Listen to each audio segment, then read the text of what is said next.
दीदी, मैं स्कूल जाना चाहता हूँ, क्या आप मेरा एडमिशन करा सकती हैं? मेरा बहुत मन करता है जब मैं स्कूल को देखता हूँ और बच्चों को स्कूल की यूनिफॉर्म पहने देखता हूँ, मुझे बहुत अच्छा लगता है। दीदी, मैं भी चाहता हूँ कि मैं भी उन बच्चों की तरह स्कूल में पढ़ने जाऊँ। सौरभ, मेरे प्यारे भाई, ऐसा नहीं हो सकता, क्योंकि चाची जी ऐसा होने नहीं देंगी। चाची जी ने हमें अपने घर में रहने के लिए जगह तो दी है, लेकिन वो हमें इस घर का सदस्य नहीं मानती। वो हमें इस घर का नौकर मानती हैं।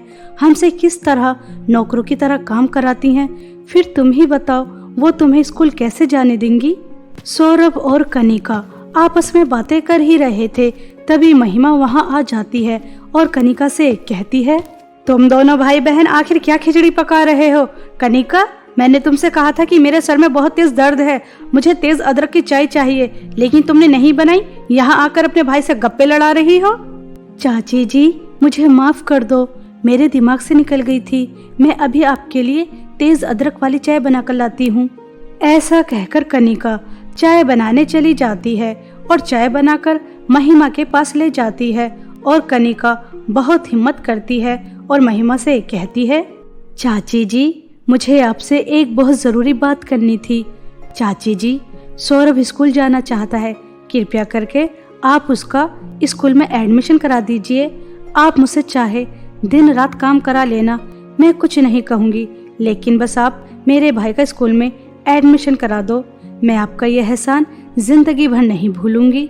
कनिका की यह बातें सुनकर महिमा को गुस्सा आ जाता है और वह गरम गरम चाय कनिका के ऊपर फेंक देती है और बहुत गुस्से में कहती है, आज तो मेरे सामने ऐसी बातें कर दी हैं, अगर आज के बाद ऐसी बातें करने की जरूरत की तो मैं तुम दोनों भाई बहन को धक्के मारकर अपने घर से निकाल दूंगी।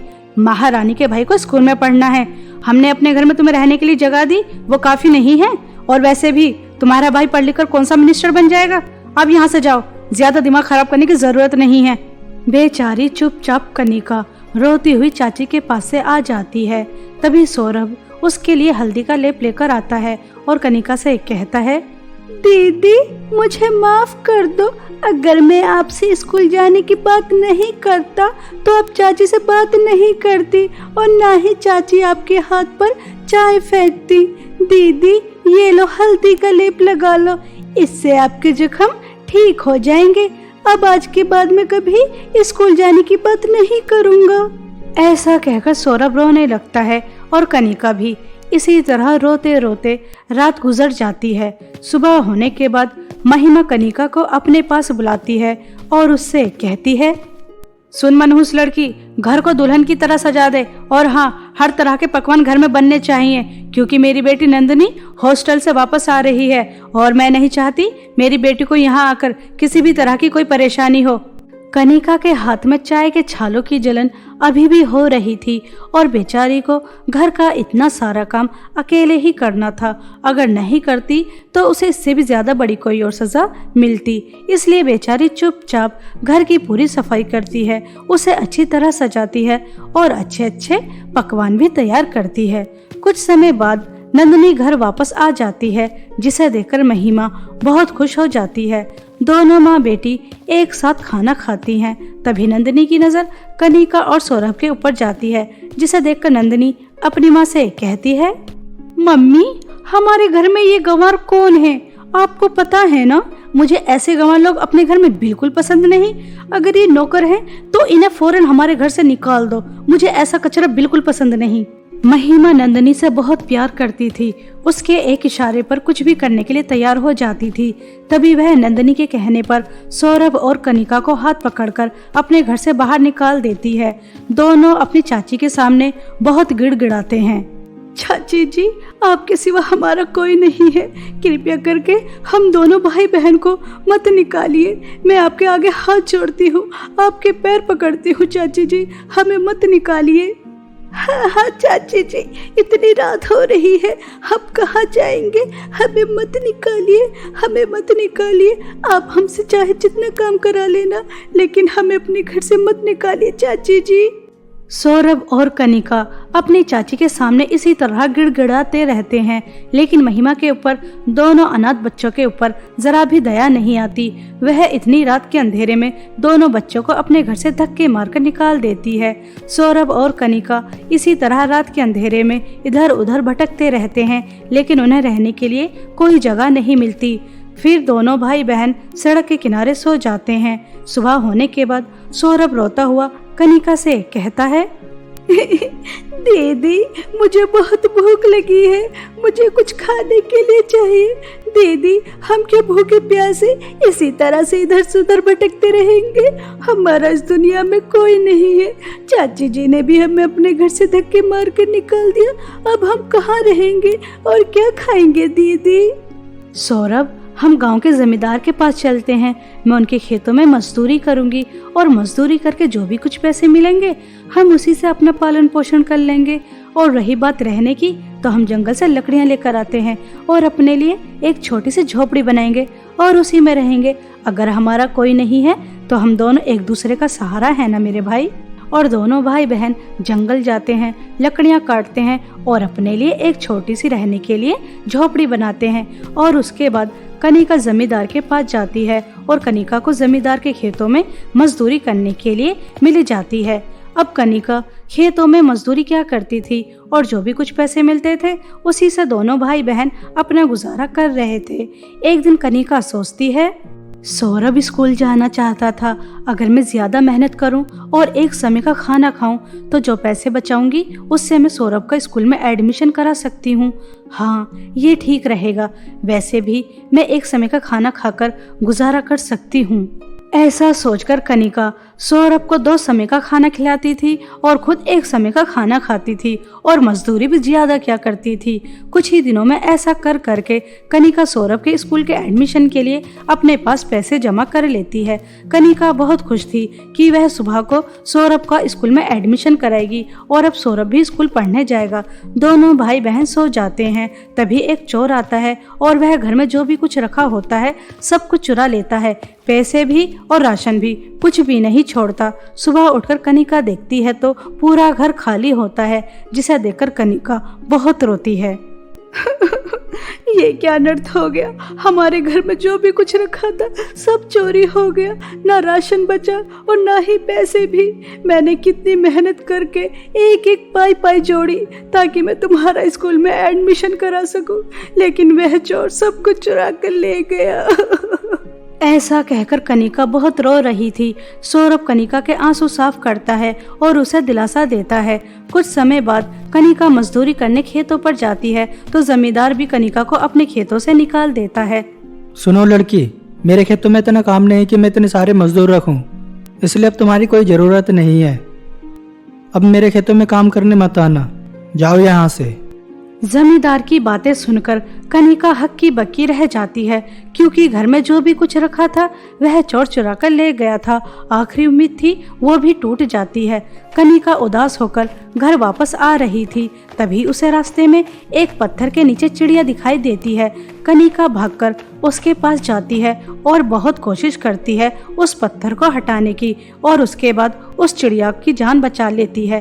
तभी वह चिड़िया एक परी के रूप में आ जाती है और कनिका से कहती है, कनिका, तुमने एक परिंदे को बचाने के लिए कितना प्रयास किया, तुम बहुत अच्छी हो, इसलिए मैं तुम्हें एक जादुई नेल पॉलिश देती हूँ।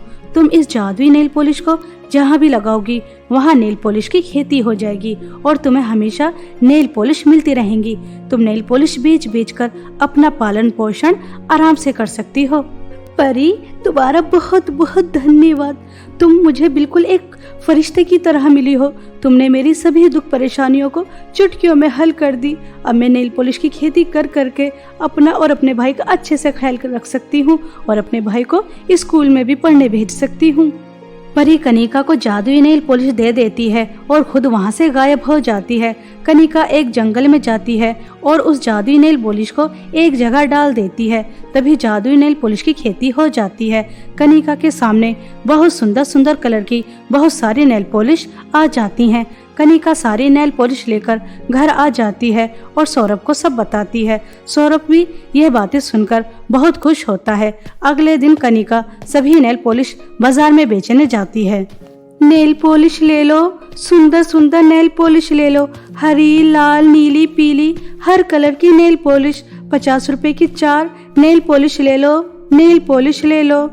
ऐसे आवाज लगाकर कनिका नेल पॉलिश बेच रही थी। कुछ ही समय में कनिका के पास बहुत भीड़ लग जाती है, क्योंकि कनिका 50 रुपए की 4 नेल पॉलिश दे रही थी और नेल पॉलिश थी भी बहुत ज्यादा सुंदर। कुछ ही देर में सभी नेल पॉलिश बिक जाती हैं। कनिका खुशी खुशी उन पैसों से खाना लेकर घर आती है और दोनों भाई बहन बहुत खुशी खुशी उस खाने को खाते हैं। इसी तरह कुछ ही दिनों में कनिका ने जादुई नेल पॉलिश की खेती की मदद से अपने लिए एक सुंदर सा घर खरीदा और नेल पॉलिश की शॉप भी खोल ली और सौरभ का एक अच्छे स्कूल में एडमिशन भी करा दिया। सौरभ, मेरे प्यारे भाई, अब तुम्हारा सपना जल्दी ही पूरा होने वाला है। तुम कल स्कूल की यूनिफॉर्म पहनकर कितने प्यारे लगोगे, क्योंकि तुम कल से स्कूल जाओगे। सच दीदी, आज आपकी मेहनत की वजह से मैं स्कूल जा पाऊंगा।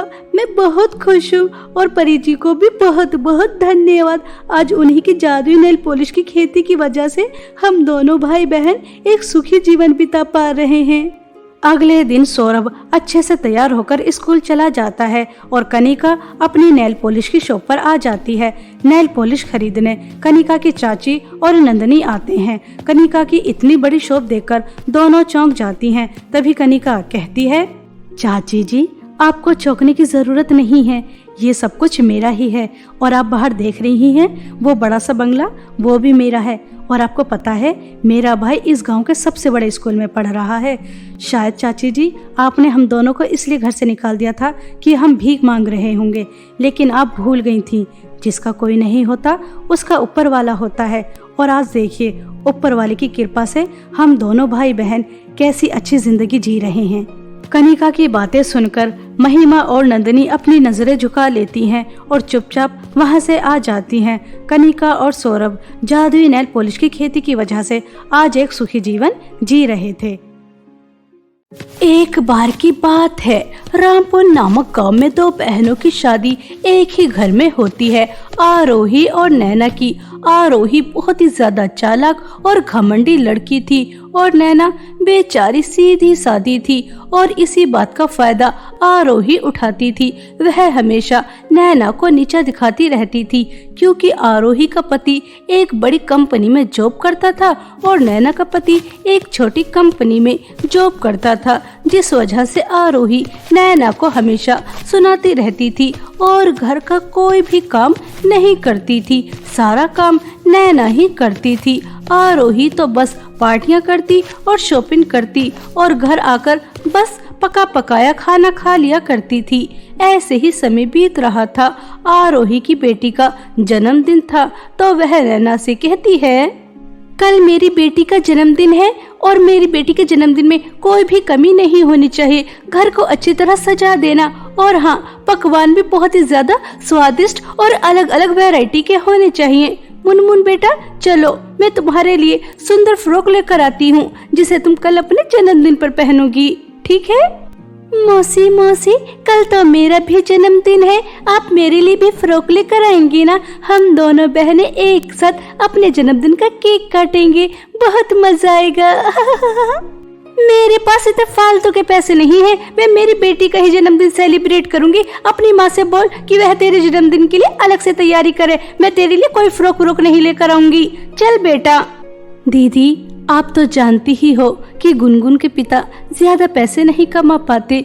2 समय का खाना भी कितने मुश्किल से हो पाता है। फिर मैं गुनगुन का जन्मदिन अलग से कैसे सेलिब्रेट कर सकती हूँ? मुनमुन और गुनगुन अलग तो नहीं है। अगर मुनमुन की पार्टी में गुनगुन भी अपना जन्मदिन सेलिब्रेट कर लेगी तो गुनगुन को बहुत अच्छा लगेगा। देख छोटी, मेरा ज्यादा दिमाग खराब करने की जरूरत नहीं है। एक तो तुम्हारे घर के खर्चे पूरे करते करते मैं वैसे ही परेशान आ गई और ऊपर से फालतू के भी खर्चे उठाऊं, बिल्कुल भी नहीं। अपनी बेटी को समझा दे कि इसके पिता मुनमुन के पिता की तरह ज्यादा पैसे नहीं कमाते, इसलिए इसका जन्मदिन सेलिब्रेट नहीं होगा। पता नहीं पिताजी को भी क्या जरूरत थी तेरी शादी मेरे ही ससुराल में करने की। अपना भी खर्चा, तेरा भी खर्चा। ओफो, क्या मुसीबत है, मैं तो तंग ही आ गई। ऐसा कहकर आरोही अपनी बेटी के जन्मदिन की शॉपिंग करने चली जाती है और बेचारी नैना घर में रहकर नौकरानी की तरह पूरे घर का काम करती है। शाम को जब वह शॉपिंग करके आ जाती है तो मुनमुन गुनगुन को अपनी फ्रॉक दिखाती है। तभी गुनगुन के हाथ से जूस का गिलास मुनमुन की फ्रॉक पर गिर जाता है, जिस वजह से वह फ्रॉक खराब हो जाती है। मम्मी मम्मी देखो, इस गुनगुन की बच्ची ने मेरी पूरी फ्रॉक खराब कर दी। यह सुनकर आरोही गुस्से से लाल पीली हो जाती है और वह बेचारी गुनगुन 5 साल की बच्ची की बहुत ज्यादा पिटाई करती है, मार मार कर उसका गाल लाल कर देती है। यह सब कुछ तूने जानबूझकर किया है, 2 फुट की है नहीं और कारनामे देखो कितने बड़े बड़े। नैना अपनी बेटी को संभाल के रख, वरना मेरे हाथों से मारी जाएगी। नैना चुपचाप अपनी बेटी को रूम में ले जाती है और उसके चेहरे पर दवाई लगाती है और अगले दिन मुनमुन अपने जन्मदिन पर बहुत अच्छे से तैयार होकर आती है और वह अपना जन्मदिन का केक काटती है। अपनी फैमिली के साथ बहुत एंजॉय कर रही थी और बेचारी नैना सभी मेहमानों को अटेंड कर रही थी और उसकी बेटी दूर खड़ी मुनमुन को एंजॉय करता हुआ देख रही थी। कुछ समय बाद नैना के पास फोन आता है, जिसे सुनकर उसके पैरों तले जमीन खिसक जाती है। नहीं नहीं, ऐसा नहीं हो सकता। संदीप मुझे छोड़कर नहीं जा सकता। मेरा और मेरी बच्ची का क्या होगा? ऐसा नहीं हो सकता। मेरी मासूम बच्ची, अब इसका क्या होगा? यह क्या अनर्थ हो गया? हे ऊपर वाले, तूने मुझसे मेरा सुहाग क्यों छीन लिया? मुझे विधवा क्यों कर दिया? मेरी मासूम बच्ची से उसके पिता का नाम क्यों छीन लिया? तूने ऐसा क्यों किया? क्या मम्मी अब पिताजी हमसे कभी मिलने नहीं आएंगे? महीने के आखिर में पिताजी हमसे मिलने आते थे, अब ऐसा नहीं होगा। आप तो कह रही थी कि जब पिताजी आएंगे आप मेरे जन्मदिन का केक मंगाएंगी और हम सब मिलकर केक काटेंगे, लेकिन अब ऐसा नहीं होगा। चुप हो जा मेरी प्यारी बच्ची, चुप हो जा। तेरी माँ अभी जिंदा है, मैं तुझे किसी चीज की कभी नहीं होने दूंगी। चुप हो जा। नैना, तेरा क्या दिमाग खराब है? तू यहाँ पर क्यों मातम मना रही है? तुझे दिखाई नहीं दे रहा? यहाँ मेरी बेटी की जन्मदिन पार्टी चल रही है, बड़े बड़े लोग यहाँ आए हैं। इस तरह से रो रो कर पूरे माहौल में मनहूसियत फैला रखी है। अपना यह मातम कहीं और जाकर मना, मेरी बेटी की पार्टी पर ग्रहण मत लगा। पति न छोड़कर चला गया हो, जैसे दुनिया ही उजड़ गई हो। अब वह मर गया है तो मर गया, तेरे इस तरह से रोने से वापस तो नहीं आ जाएगा। नैना आरोही की बातें सुनकर उसकी तरफ एक टकाटक देखे जा रही थी कि उसकी अपनी सगी बहन उसके लिए कैसे शब्दों का इस्तेमाल कर रही है और वह गुनगुन को लेकर अपने रूम में चुपचाप आ जाती है। ऐसे ही समय बीत रहा था। एक दिन आरोही नैना से कहती है, देख नैना, बहुत दिन हो गए तुझे मुफ्त में रोटी तोड़ते तोड़ते। तेरा और तेरी बेटी का खर्चा कोई कम नहीं होता। मेरी भी बेटी है, मुझे उसके फ्यूचर के बारे में सोचना चाहिए। अगर मैं तुम दोनों माँ बेटी के ऊपर खुले हाथ से उड़ाती रहूंगी तो मैं मेरी बेटी के लिए क्या जोड़ के रखूंगी? इसलिए इस घर को छोड़कर कहीं और चली जा। अब मैं तेरा और तेरी बेटी का और बोझ नहीं उठा सकती। ठीक है तो दीदी, संदीप की जो भी प्रॉपर्टी है आप वह मेरे नाम कर दीजिए। संदीप की प्रॉपर्टी पर आखिर मेरी बेटी का भी तो अधिकार है। इस घर से तुझे कोई हिस्सा विस्सा नहीं मिलने वाला। इतने दिन से मुफ्त में जो खिला रही हूँ, तेरा और तेरी बेटी के लिए इतना सब कुछ लेकर आती हूँ, फ्री में तो नहीं आ जाता। यहाँ से तुझे एक फूटी कौड़ी नहीं मिलने वाली। अब देख, इससे पहले कि मैं तुझे धक्के मार के निकालूं, खुद यहाँ से चली जा, वरना अच्छा नहीं होगा। आरोही की बातें नैना के दिल पर तीर की तरह चुभती हैं और वह गुनगुन को लेकर अपने ससुराल छोड़कर आ जाती है और उसी गांव में एक झोपड़ी डालकर रहती है। अपना और अपनी बेटी का पेट पालने के लिए वह एक जमींदार के यहाँ काम लेने जाती है, लेकिन 4-5 दिन हो जाते हैं, उसे काम नहीं मिलता। नैना गुनगुन के लिए कभी पानी में भिगोकर आधी रोटी खिला देती तो कभी थोड़े से दूध में पानी मिलाकर उसका पेट भर रही थी और खुद भूखे पेट ही सो रही थी। ऐसे ही एक दिन गुनगुन अपनी मौसी के घर जाती है और वह देखती है कि मुनमुन अपनी माँ के साथ बर्गर खा रही है। तभी गुनगुन अपनी मौसी से कहती है, मौसी जी, यह मुझे भी खाने के लिए दे दो। बहुत दिन से पेट भरकर खाना नहीं खाया, बहुत भूख लगी है। भूख लगी है तो अपनी माँ से जाकर मांगना, मुझसे क्यों मांग रही है? मैं तेरी माँ नहीं हूँ और मैंने तुम जैसी भिखारियों की मदद करने का कोई ठेका नहीं लिया। मुनमुन बेटा, पूरा खाना बिल्कुल भी मत छोड़ना, कल भी तुमने पूरा बर्गर ऐसे ही छोड़ दिया था। ऐसा कहकर आरोही बेचारी गुनगुन को धक्का देकर अपने घर से भगा देती है। गुनगुन रोते हुए अपनी माँ के पास आती है और अपनी माँ को सब बताती है। यह सुनकर नैना को बहुत ही ज्यादा गुस्सा आता है और वह आरोही के घर जाकर उसको जोर से थप्पड़ मारती है। दीदी, आपके सीने में दिल है भी या नहीं? क्या ऐसा कोई किसी के साथ करता है जैसा आपने मेरी मासूम बच्ची के साथ किया? ऐसा तो कोई जालिम भी नहीं करता। आपने मुझसे मेरा सब कुछ छीन लिया, मैंने कुछ नहीं कहा, लेकिन आज जो आपने मेरी मासूम बच्ची के साथ किया है ना, उसके लिए मैं आपको कभी माफ नहीं करूंगी। जा जा, आई बड़ी मुझे माफ करने वाली, मुझे तो जैसी गरीब की माफी की कोई जरूरत भी नहीं है। इस तरह आरोही नैना को घमंड में जवाब देती है। नैना रोते हुए अपने घर आ रही थी, तभी नैना को रास्ते में एक चमचमाती हुई चक्की नजर आती है। अरे, इस पेड़ के नीचे यह चक्की क्यों रखी है? यह किसकी हो सकती है? अगर मैं तुम्हें नजर आई हूँ तो जरूर तुम्हें मेरी जरूरत है। मुझे परी ने यहाँ इसीलिए ही रखा है ताकि मैं मुसीबत में आए लोगों की मदद कर सकूं। अपनी आंखें बंद करो और इस जादुई चक्की के ऊपर हाथ रखो। तुम्हें इस जादुई चक्की से सोने और चांदी का जादुई लहंगा मिलेगा, जो सूरज की रोशनी में तुम्हें सोने के 10 सिक्के और चांद की चांदनी में तुम्हें चांदी के 10 सिक्के देगा, जिसकी मदद से तुम्हारी सब दुख परेशानी दूर हो जाएंगी। और हाँ नैना, एक बात का ध्यान रहे, इस जादुई लहंगे से कभी भी लालच मत करना, वरना उसका अंजाम अच्छा नहीं होगा। नैना वैसा ही करती है जैसा जादुई सोने और चांदी के लहंगे की चक्की उससे करने के लिए कहती है। तो उसके सामने एक बहुत ही ज्यादा सुंदर लहंगा आ जाता है जो सोने की तरह चमक रहा था और उसके सामने सोने के 10 सिक्के भी आ जाते हैं। यह देखकर नैना बहुत खुश होती है और वह जादुई सोने और चांदी के लहंगे की चक्की को धन्यवाद कहकर अपने घर आ जाती है। और कुछ ही दिनों में जादुई सोने और चांदी के लहंगे की मदद से नैना बहुत ज्यादा अमीर हो जाती है और वह अपना एक लहंगों का बुटीक भी खोल लेती है। नैना के पास अब 4-5 गाड़ियां, एक बंगला और गुनगुन बहुत बड़े स्कूल में पढ़ने जा रही थी। नैना से अमीर पूरे गांव में कोई नहीं था। यह देखकर आरोही जल भुनकर राख हो जाती है। मेरी बहन जो हमेशा मेरी उतरन पहनती थी, मेरे टुकड़ों पर पलती थी, जिसे एक समय का खाना भी नसीब नहीं था, आज वह पूरे गांव में सबसे ज्यादा अमीर। मैं तो किसी को मुंह दिखाने के काबिल नहीं बची। सब जगह किटी पार्टी में उसी का नाम होता रहता है, उसी के चर्चा सब करते रहते हैं। मैं तो कहीं पर भी नहीं हूँ। ऐसा कैसे हो सकता है? उस गरीब के पास अचानक इतनी सारी धन दौलत कहाँ से आ गई?